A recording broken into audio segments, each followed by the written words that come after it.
باب إفشاء السلام من الإسلام.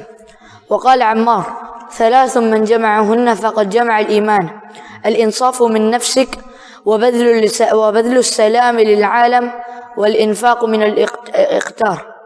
حدثنا قتيبة قال حدثنا الليث عن يزيد بن أبي حبيب عن أبي الخير عن عبد الله بن عمرو وأن رجلا سأل رسول الله صلى الله عليه وسلم: أي الإسلام خير؟ قال: تطعم الطعام وتقرأ السلام على من عرفت ومن لم تعرف. چلیں جی، باب کیا ہے؟ باب ہے افشاء السلام من الاسلام. سلام پھیلانا یہ اسلام کا ایک حصہ ہے. سلام پھیلانا کیا ہوتا ہے؟ یعنی کہ آپ اپنے گھر میں داخل ہوئے، السلام علیکم. گھر میں بیٹھے ہوئے تھے، ساتھ والے کمرے میں ابا جی کے پاس گئے، السلام علیکم. وہاں سے نکل کے کچن میں ماما کے پاس گئے تو وہاں بھی السلام علیکم.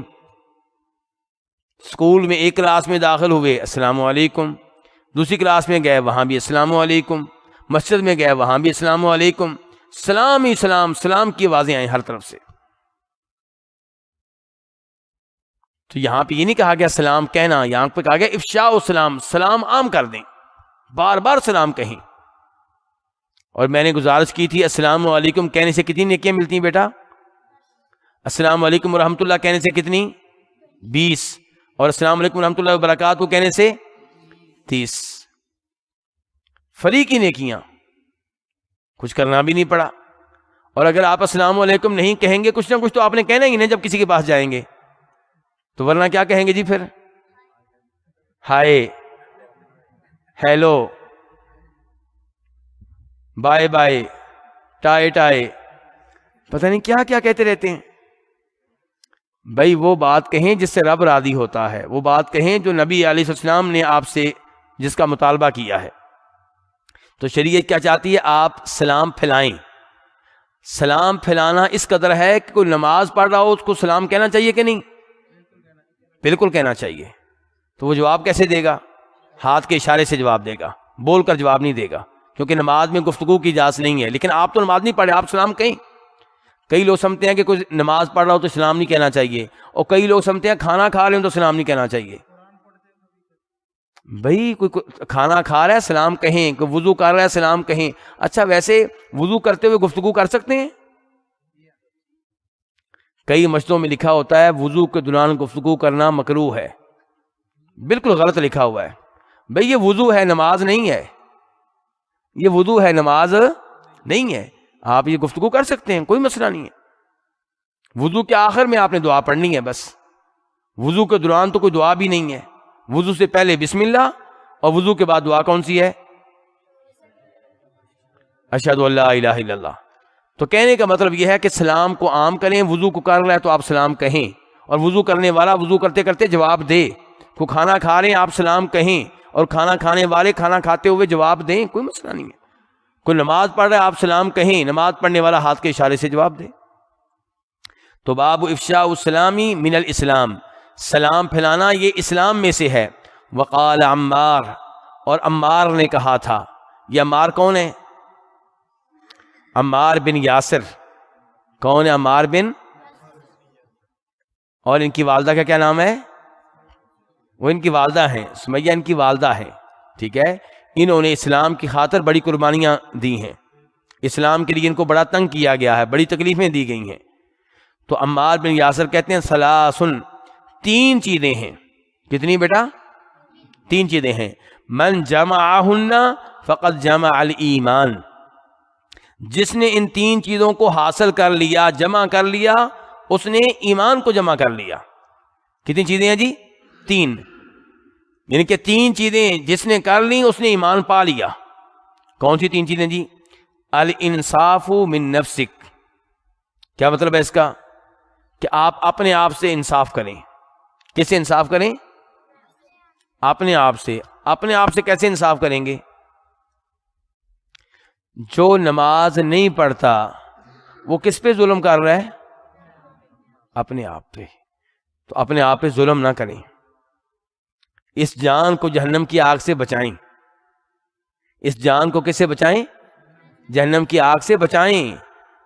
جو چیزیں اللہ نے واجب قرار دی ہیں ان کو بجا لائیں، ان پہ عمل کریں، اور جن چیزوں کو اللہ نے حرام قرار دیا ہے ان سے دور رہیں، تاکہ یہ جان جو ہے جہنم کی آگ سے بچ جائے۔ سود لیں گے تو جہنم کی آگ منتظر ہے، شرک کریں گے جہنم کی آگ منتظر ہے، یتیم کا مال کھائیں گے جہنم کی آگ منتظر ہے، کسی لڑکی پہ ناجائز طور پہ تہمت الزام لگائیں گے کبیرہ گناہ ہے، جہنم کی آگ منتظر ہے۔ تو اس لیے کہا گیا الانصاف من نفسک، اپنے آپ سے انصاف کریں، اور جو اپنے آپ سے انصاف کرے گا وہ دوسروں سے بھی انصاف کرے گا۔ عام طور پہ جو اپنے آپ سے انصاف نہیں کرتے وہ دوسروں سے بھی انصاف نہیں کرتے۔ دوسرے نمبر پہ کیا کریں؟ وَبَذْلُ السَّلَامِ لِلْعَالَمِ، سلام کو عام کر دیں، للعالم، پوری دنیا کے لیے، یعنی کہ جس مسلمان کو آپ جانتے ہیں اس کو بھی السلام علیکم کہیں، اور جس مسلمان کو آپ نہیں جانتے اس کو بھی السلام علیکم کہیں۔ بس آپ کو یہ تھوڑا سا اندازہ ہو جائے کہ یہ مسلمان ہے، السلام علیکم کہہ دیں۔ ہاں، جس کے بارے میں آپ کو پکا پتا ہے کہ وہ نان مسلم ہے، ظاہر ہے کہ اسے پھر آپ سلام نہیں کہیں گے۔ لیکن جس کے بارے میں آپ کو لگ رہا ہے کہ مسلمان ہے، آپ اسے جانتے ہیں یا نہیں جانتے، وہ آپ کے ملک کا نہیں ہے، اس کی نیشنلٹی اور ہے، اس کی لینگویج اور ہے، آپ یہ نہیں دیکھیں گے، آپ نے یہ دیکھنا ہے کہ مسلمان ہے، السلام علیکم۔ تو بذل السلام للعالم، یعنی کہ پوری دنیا کو سلام کہیں، آپ جانتے ہو یا نہ جانتے ہو۔ والانفاق من الاقتار، اقتار کا معنی ہے فقیری، غریبی، غربت، فقر، فقیری، اقتار کا معنی۔ والانفاق من الاقتار، اور فقیری کی حالت میں بھی خرچ کریں۔ فقیر ہیں، جتنا اللہ نے دیا اس میں سے خرچ کریں۔ اگر وہ آدمی جس کے پاس 1 ملین ہے، 1 لاکھ ہے، 1 کروڑ ہے، وہ دے رہا اللہ کی راہ میں 1 لاکھ دے رہا ہے، 1000 دے رہا ہے، اور آپ کی تنخواہ 1000 ہے، تو آپ 1 درہم تو دے سکتے ہیں۔ آپ فقیری کی حالت میں بھی خرچ کریں، اور خصوصاً اپنی بیگم پہ خرچ کریں، اپنے بچوں پہ خرچ کریں۔ تو یہ 3 چیزیں جس میں ہوں گی، عمار بن یاسر کہتے ہیں وہ ایمان کو پالے گا۔ اچھا جی، یہ 3 چیزیں تو نماز کہاں گئی؟ زکوٰۃ کہاں گئی؟ حج کہاں گیا؟ عمار بن، پہلی بات ہے کہ الانصاف میں آپ یہ چیزیں لے کر آئیں گے، کس میں؟ الانصاف میں۔ اور اگر انصاف میں آپ لے کر نہیں آتے تو پھر بھی آپ یہ کہیں گے کہ عمار بن یاسر نے یہاں پہ بندوں کے حقوق بیان کیے ہیں، حقوق اللہ اس کے علاوہ ہیں، اللہ کے حقوق ادا کرنے کے بعد یہ 3 کام کریں۔ تو یہ 3 کام کریں گے تو آپ نے ایمان کو کیا کر لیا؟ آپ نے ایمان کو حاصل کر لیا۔ اچھا، یہ 3 چیزیں اعمال ہیں کہ نہیں اعمال؟ کیوں جی؟ اعمال ہیں نا، یہ 3 چیزیں اعمال ہیں۔ تو اس سے پتا چلا کہ ایمان میں اعمال داخل ہیں، اور اعمال ایمان کا حصہ ہیں، اور اس سے یہ بھی پتا چلا کہ ان لوگوں کا موقف غلط ہے جو کہتے ہیں کہ آپ ایمان لے آئے، کوئی عمل نہ کریں، کوئی نقصان نہیں ہوگا، آپ پکے جنتی ہیں۔ تو یہ بات صحیح نہیں ہے۔ یہ اعمال کریں گے تو پھر آپ کا ایمان مکمل ہوگا، اور جتنے کریں گے اسی لحاظ سے آپ کا ایمان بڑھے گا، جتنے ان اعمال میں سے کم کریں گے اسی حساب سے آپ کا ایمان کا لیول کیا ہوگا؟ نیچے آئے گا۔ چلیے، اب حدیث کیا ہے؟ یہ حدیث جو ہم پڑھنے لگے ہیں نا، یہ آپ پہلے بھی پڑھ چکے ہیں۔ دیکھیں حدیث نمبر 12، دیکھیں ذرا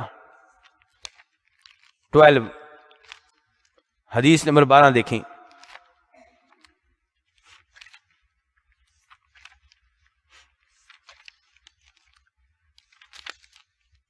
ہاں جی، ایک ہی حدیث ہے کہ نہیں ہے؟ دیکھیں، حدیث ایک ہے، اور میں نے کہا تھا کہ امام بخاری حدیث کو دوبارہ لے کر آتے ہیں اس سے کوئی نیا مسئلہ اخذ کرتے ہوئے، لیکن وہ حدیث کو دوبارہ لے کر آئیں گے تو کوئی نہ کوئی اس میں اضافی فائدہ بھی ہوگا۔ ایسے ہی تھا نا؟ اب یہاں پہ دیکھیں سند تبدیل ہے، یعنی کہ وہاں پہ تھے عمر بن خالد روایت کرنے والے لیث سے، اور یہاں پہ کون ہے؟ قتیبہ۔ یہاں پہ کون ہے؟ قتیبہ۔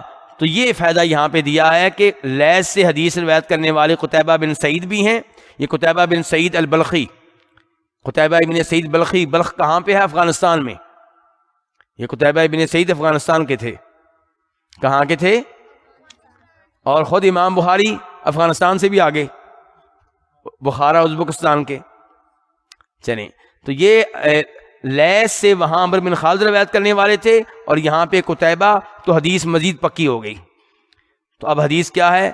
قتیبہ روایت کرتے ہیں لیث سے، اور لیث یزید بن ابی حبیب المصری سے. یہ یزید بن ابی حبیب مصری ہیں، اور وہ روایت کرتے ہیں ابو الخیر سے. ابو الخیر کون ہے؟ مرثد. اور وہ روایت کرتے ہیں عبداللہ بن عمر سے. عبداللہ بن عمر بن عاص بہت بڑے صحابی ہیں، عمر بن عاص کے صاحبزادے ہیں. یہ وہ تھے جو جناب رات کو قیام کرتے تھے، دن کو روزہ رکھ لیتے تھے. تو ان کے ابو نے آ کے اللہ کے رسول سے بات کی. اللہ کے رسول سمجھائیں اس کو، رات کو قیام، دن کو روزہ، بیگم کہاں جائے؟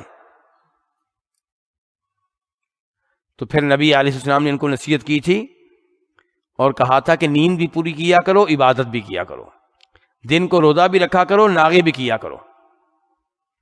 انہوں نے کہا تھا اللہ کے رسول میں روزے رکھنے کی طاقت رکھتا ہوں. آپ نے فرمایا تھا پھر تم ایسے کیا کرو کہ تم نا ہر مہینے میں 3 روزے رکھ لیا کرو. نہیں اللہ کے رسول میں زیادہ طاقت رکھتا ہوں. کہا پھر ایسے کیا کرو تم نا ہر مہینے جی کچھ اور روزے آپ نے کہے، کچھ اضافہ کر دیا آپ نے. انہوں نے کہا میں مزید طاقت رکھتا ہوں. آپ نے کہا آخری پھر تمہارے لیے یہ بات ہے کہ ایک دن روزہ رکھا کرو اور ایک دن ناغا کیا کرو. اور یہ ہے داودی روزہ. کون سا روزہ ہے؟ داود علیہ السلام کا. ایک دن روزہ اور ایک دن ناغا. روزانہ روزہ رکھنا شریعت میں قابل قبول. یہ ہے کتنا پیارا دین ہے. نہ یہ جائز ہے کہ آپ رمضان کے روزے نہ رکھیں، وہ بھی مجرم جو رمضان کے روزے نہیں رکھتے، اور وہ بھی مجرم جو رمضان کا روزہ بھی رکھیں اور پھر اس کے بعد روزانہ کا روزہ کوئی ناغا نہیں. مجرم کیوں؟ کیونکہ اللہ کے رسول کی نافرمانی کر رہے ہیں. اللہ کے رسول نے اسے روکا ہے. اسلام میں روزانہ کا روزہ ممنوع ہے. تو یہ ہے عبداللہ بن عمر بن عاص. اور انہی کو اللہ کے رسول نے کہا تھا کہ قرآن پاک کم از کم 3 راتوں میں ختم کیا کرو. یہ جناب روزانہ ختم کر لیتے تھے. جب پوری رات اللہ کی عبادت کرنی ہے تو یہی کچھ ہوگا. تو اللہ کے رسول نے اس سے بھی ان کو روک دیا تھا. اچھا، یہ عبداللہ بن عمر بن عاص کہتے ہیں کہ ایک آدمی نے اللہ کے رسول سے سوال کیا صلی اللہ علیہ وسلم، ای الاسلام خیر، کون سا اسلام بہتر ہے؟